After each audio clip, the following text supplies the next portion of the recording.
Gold and silver drop from 11% and 25% monthly jumps, but ratio falls to New Year level. Gold and silver prices fell hard this afternoon in London, dropping from what would have been a new all-time record Friday finish and the highest weekend level in 21 months respectively as longer-term interest rates jumped despite new data saying that US retail sales shrank badly last month. Betting fell back that the Federal Reserve might not raise its key target rate again next month as 10-year borrowing costs in the Treasury bond market jumped to the highest in 2 weeks as giant U.S. financial services group J.P.Morgan reported record quarterly revenues, with profits for Jan-March jumping by more than a half from the same period last year. Gold priced in the dollar fell over $20 to touch $2,018 before rallying $5 per ounce, while silver prices dropped 1.5% inside 20 minutes before rallying back to $25.80 per ounce. Silver prices had earlier traded above $26 per ounce at London's midday benchmarking auction for the first time since mid-July 2021. Thursday saw COMEX gold futures set their second highest ever settlement price, and London's PM benchmark auction also saw gold fix at its second highest dollar price in history, finding a balance between the quantity offered and wanted of large wholesale bullion bars at $2,048.45 per ounce, less than $20 off the all-time gold peak set on the 6th of August 2020.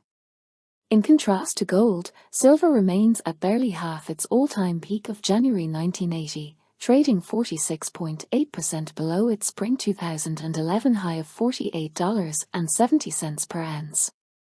Even so, Friday morning's prices put the gold-silver ratio, a simple measure of the two formally monetary metals' relative values, beneath 79 ounces of silver to 1 ounce of gold.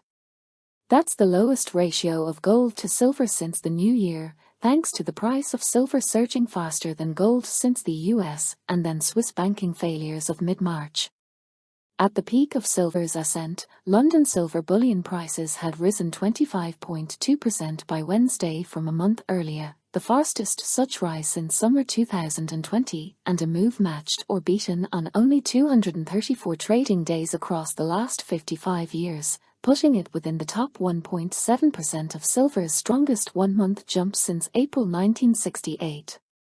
Analysis by Bullion Vault says that, on average across the last 55 years, a one-month gain in silver of 25% or more has typically been followed by a fall of 2.1% over the following one-month period. Gold's recent surge meantime saw it rise by 11.2% in dollar terms in the month ending last Thursday, putting it within the top 4.5% of all one-month moves since April 1968. One-month moves in gold of 11% or more have typically been following by a further gain of 1.4% across the following one-month period. Coming after softer-than-expected U.S. inflation data had boosted bets on the Federal Reserve cutting interest rates sooner than later in 2023. Friday's retail sales figures said consumers spent 1.2% less in March than February, the second monthly decline.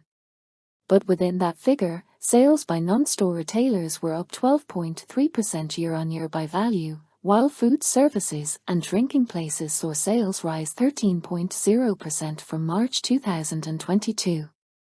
Data from the Atlanta Fed meantime contradicted the sharp slowdown in average U.S. wage growth reported by the Standard Bureau of Labor Statistics figures, showing that median wages rebounded to 6.4% annual growth in March.